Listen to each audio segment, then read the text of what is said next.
Hello again, ladies, gents, and friends. Today I bring you a video about sea bass and Seabass spinning. The coveted silver slab.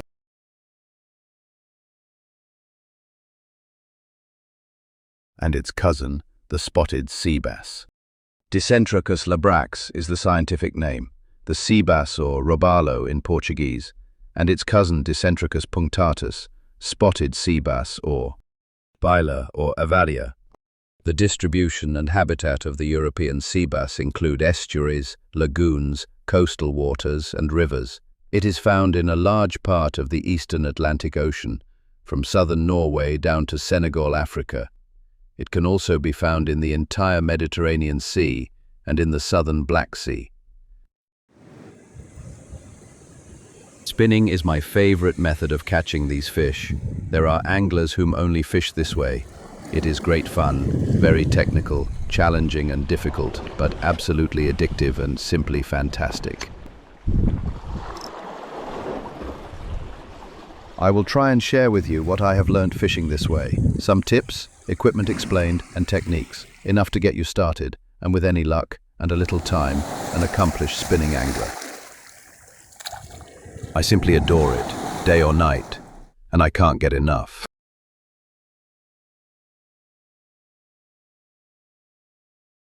You do, though.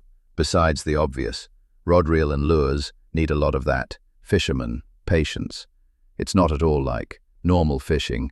You do not attract the fish by bait, chemical trace, or smell. Rather, you have to know where the fish are, plant that lure right where it is, and convince it wants it. Easier said than done. You will unavoidably catch plenty juveniles, or schoolies. Please remember to return or catch and release. Respect the minimum capture size, and also breeding season.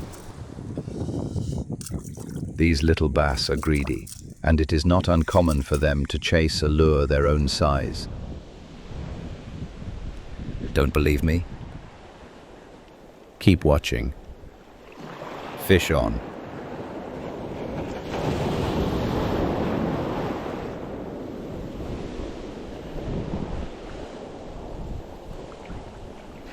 Told you so. Too small. That predator instinct to attack is impressive. The downside to this is that they learn. They become more cautious with age and a lot harder to fool. Hence the reason that the majority we catch are schoolies or juveniles. It's the smallest bass in my life. No harm done. Sorry about that little fellow. Back to nature for you. Okay, first thing first, the reel. Let's learn a little about the reels. So many to choose from.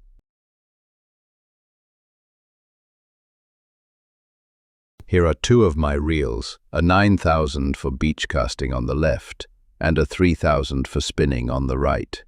You can clearly see the difference. The thousands, like in this case 3 and 9,000, refers to the body size of the reel. Generally in spinning we use from a 2,500 size reel to a 4,000. The reels cannot be too big, heavy or bulky, as you have a lot of work to do with them, and weight is an important factor. I also like to change my handles to a combat handle, completely round. It makes the turning of the handle a lot more comfortable, and your hand does not slip. Your reel will give you your line capacity, how much of which diameter line your spool can take. For spinning, I prefer braid, with exception to when fishing off the kayak. The wind can tangle the braid round the eyelets of the rod, and it is challenging to undo, therefore fluorocarbon is the better choice. I also like to have my spool well loaded. As you cast, the line finds resistance on the edge of the spool. The less line, the higher this lip becomes, and the more resistance is felt, which slows your cast down and reduces distance. Also, it is good to check these spool edges, as they can get scratched whilst leaning on a rock and consequently start cutting into your line. Gear ratio. Your reels normally tell you your gear ratio. This is the times the line is coiled on the spool per 1 revolution or rotation of the handle.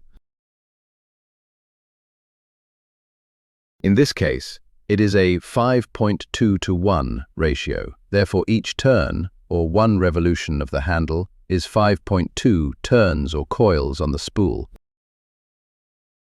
Ball bearings. As a thumb rule, the more ball bearings, the smoother the reel and better engineered. And what a fantastic little piece of engineering they are. Drag. A fishing reel's drag is a mechanism that regulates the amount of tension on the fishing line, allowing it to be released when a fish pulls hard, typically using friction between plates inside the reel to control how much force is needed to pull line off the spool. When a fish pulls, the drag allows the line to slip, preventing it from snapping. And that is a very simplified explanation of the reel. Let's have a look at the rods. Spinning rods are purpose-built, small and light, generally from 2 meters 40 to 3 meters, or 7 to 9 foot. And there are thousands to choose from. Better ask a little advice from your local shop. You can see here, the manufacturer has placed 14 to 42 grams. This is your safe, recommended, and most effective casting weight. Rod action. Fishing rod action, which refers to where the rod bends under pressure, is classified as fast, medium, or slow. Fast action rods bend primarily near the tip, offering quick response and powerful hook sets. Medium action rods bend more towards the middle, providing versatility and good casting distance. Slow action rods bend deeper into the blank, offering a more parabolic bend and potentially better casting distance with smaller lures. Now, the line. There are 3 main types of line: monofilament, fluorocarbon, and braid. Each has its pros and cons. For spinning, I like to use braid. You can fill a good part of your spool with a cheaper mono line first as a backer, then the braid. Then have a fluorocarbon snood from your braid or main line, which is attached via a Albright knot, also known as Alberto knot, to which we place a clip, either swivel or normal, in order to change the lures as wished.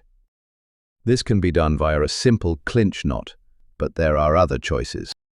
This snood line should not need to be any more than 1.5 meters. 1 main line, 1 snood line, 1 clip, and 1,000 lures. They do say, the lure quicker catches the fisherman than the fish, for we can't resist those shiny new colors. One more little word of advice. When fixing your lures to the rod, so they are not dangling or to not snag, please remember to do so on the metal part of the eye and not the ring. The inner of the rings are ceramic, and your hooks will damage them. Never do this. It will damage your reel.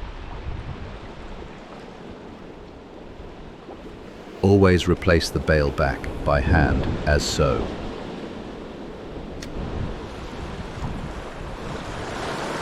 If you are using braid, remember to use your rod tip for the cast, not brute force, and feather that line like so. You can do so with such finesse. Prevent those birds' nests and wind knots. Why not get hold of some neoprene rod bandages? They are really handy. Just split your spinning rod in half, bring both ends together, tie with the neoprene bandage, which has a slot for the eye of the rod, and voila, nice, tidy, will not get damaged and ready for the next session. I use 2 per rod, or 1 on both top and bottom of the rod. It's worth avoiding those expensive repairs or broken rod ends. Okay, and now for the lures. Oh dear, where to begin? There are simply thousands, different sizes, styles, floating, sinking surface, plastic, rigid, metal, soft, creature bait, and so on and so on, so I will really simplify it. For sea bass fishing, we have four main categories: rigid, metal, soft, and creature bait. Let's start with rigid.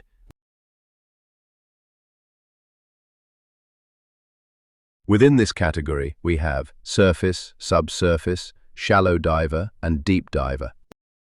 And don't forget that within these categories you have floating, sinking, slow sinking, etc. This will help place the lure in the correct water column on the pause of the retrieval. Okay, first, surface lures. Here is a WTD. Walk the dog surface lure. It floats. The front of the lure presents no resistance at all to the water and provides no action or movement to the lure. This has to be done by the angler through twitches, a manipulation of the lure. This is called walking the dog, a tricky technique to master. These are surface lures, or popper-type lures. They have a sharp front or nose to the lure, which creates resistance in the water, creating a lot of surface noise, and makes the lure behave as an injured fish on the surface. It floats, does not sink, and is ideal for very shallow water. This is a subsurface lure. You can see the difference in the angle of the nose or front of the lure. This creates more resistance than the previous surface lure and makes the lure dive ever so shallow, remaining in the top of the water column. Also recommended for shallow waters so you do not snag on the bottom.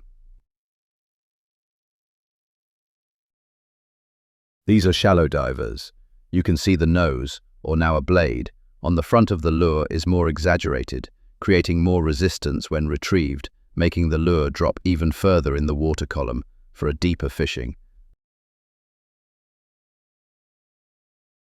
The length of the blade is a good indicator of just how much the lure dives or sinks, whereas the width of the blade portrays how much movement, action, or excitement the lure will show.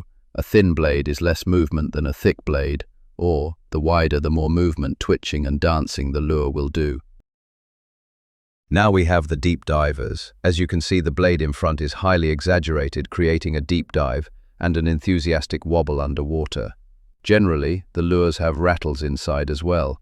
So, a combination of the lively wobble side to side, the dive and the rattle, it will certainly attract a fish's attention. As you can guess, not by any means recommended for shallow water, intended for deep water. Now for soft lures. Once again, just too many to mention: weighted, unweighted, paddle tail, curl tails, grub, weedless, etc. Here is a no PS, do live, weightless 5-inch soft stick lure, great for shallows, and a highly recommended lure. If it is just too light, you can get weighted hooks separately and weight it a little. And if it is still too light, you can get weighted jig head hooks, great for distance casting and navigating the currents and wind. The hook is concealed inside the lure and is only revealed once the fish bites it, avoiding snagging rocks or seaweed. A very versatile type of lure. Here is a sand eel type lure with a longer soft body and a weighted head. A weedless paddle tail. Weedless as the spring in front of the hook avoids snagging seaweed. Another type of weighted jig head lure with a candy color. A small shad, more for freshwater fishing, but does sometimes work. A curly tail. Another sand eel. I could go on forever and a day. Let's move on to the creature baits. Creature baits are artificial baits that resemble insects or creatures. Here is one of a shrimp, an underwater critter of some sort. A worm. A crab. Once again, endless. I could go on and on. Now the metals. For spinning with light spinning gear, the metals cannot be too big. I will use only up to 30 grams due to my casting limitation of 42. These are great because metals can go as shallow or as deep as you like. It's all down to either holding your rod low, high, and retrieval speed faster or slower. They are easily manipulated. This next guy is tiny, but sometimes fish prefer a snack rather than a 3-course meal. These two are a little heavier, 50 grams. I cannot use these on my light spinning gear, only on the kayak or boat trolling or vertical jigging. This one is a slimline, more old-school lure or spinner, still doing damage. This one is a beauty. One side a small squid or calamari. The other side, a beautiful small mackerel look-alike. Don't know whether to use it for fishing or as a keyring.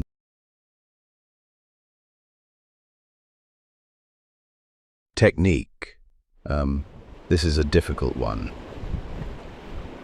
If you want to walk the dog, you have to leave slack on the line and jerk it a little, reel a little in, allow slack again, and repeat. Intention being is for the lure to make noise on the surface and wiggle side to side, replicating an injured fish. A normal subsurface and diver lure you can reel 4 times, for example. Then a slight pause, a twitch, and repeat again, depending on the lure's weather, topography, etc. If you are using weighted soft plastics, these are great to dart, making the lure, besides traveling through the water, rise and fall to the sea bottom. This presents a very appealing movement to the fish indeed. The best advice I can give, though, is just get out there, throw some lures about. It's not too difficult, you will pick it up. Just try match the hatch, as they say. This meaning, try replicate realistically just what the fish will be feeding on. Also seek to cast in a fan configuration, spread those casts out, try cover as much area as possible. Remember, it's better sometimes to cast parallel to the shoreline than just cast a mile out where there is no structure. I cannot count the times I have retrieved the lure and seen it being followed by a beautiful bass to renege at the last instant. Also, another tip, always reel in until the end. Bring that lure right to your feet. You would be surprised the amount of strikes right at the end. Also, keep that tension on the line at all times, and the rod at a 45-degree-ish angle. Don't give that bass slack, otherwise he will be off. And now, the most important, where to fish. Sand and structure, a perfect combination. Sea bass are ambush predators and are lazy, this being they will not dispense more energy or effort for a snack than the snack provides. Makes sense though. They have to save energy. This is why structure is so important, as they hide in strategic places to ambush prey. They also like oxygenated water, that white froth where the waves break. Crevasses in rocks, gullies, they are all good and preferred hunting grounds. They do not like too much light, this is why the magic time to catch them is dusk and dawn, although I catch many at night. If you have no other option than to fish in the day, if you see rocks and structure, try fishing on the shaded side or the dark side. It might help. Estuaries are undoubtedly good for sea bass, as well as river mouths and harbour entries and breakwaters.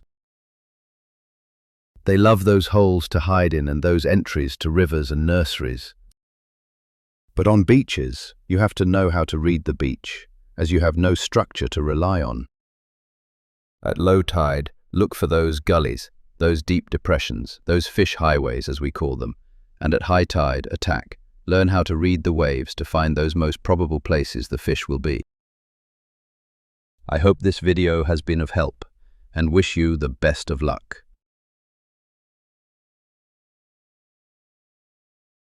I would also like to say thank you and show my appreciation for the help and support from my local fishing tackle shop, Nautic Mart. They have simply been the best. Located in Lagos, an excellent, friendly, helpful and knowledgeable establishment. a must-visit for anyone who likes fishing. And just before I say goodbye, I need to put my money where my mouth is, as they say.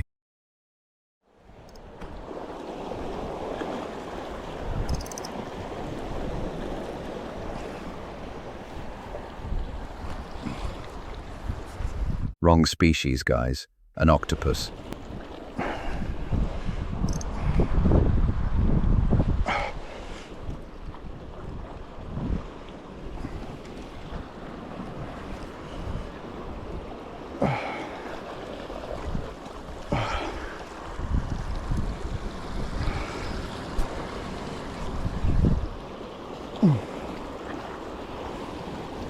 Ah, gone.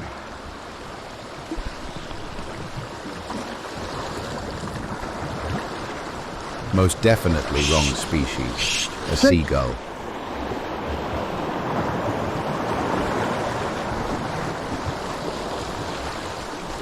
Pareva.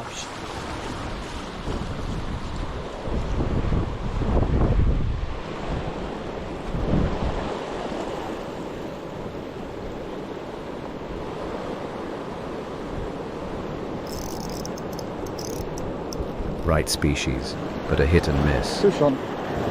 Off. And finally,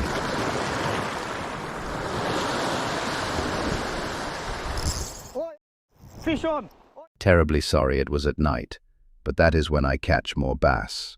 For one, they are in hunting mode in the dark with their lateral line, and for two, it's when I have more time as real life tends to get in the way of fishing. I just love that. Knock on the line, and then the fight. It's magical.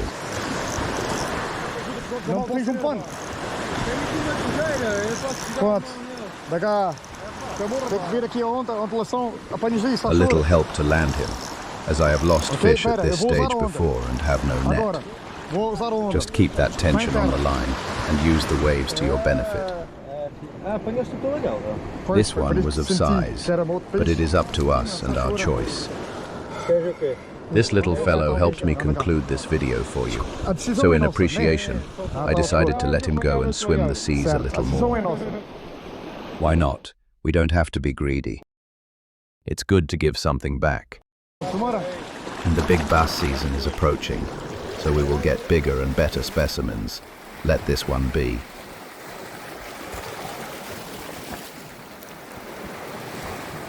My go-to lure for night spinning is this Shimano Flash Boost Silent Assassin of a candy color. Please note this photo was taken at night with the aid of a UV light. I am not sure whether they like the color or just the profile, but it works.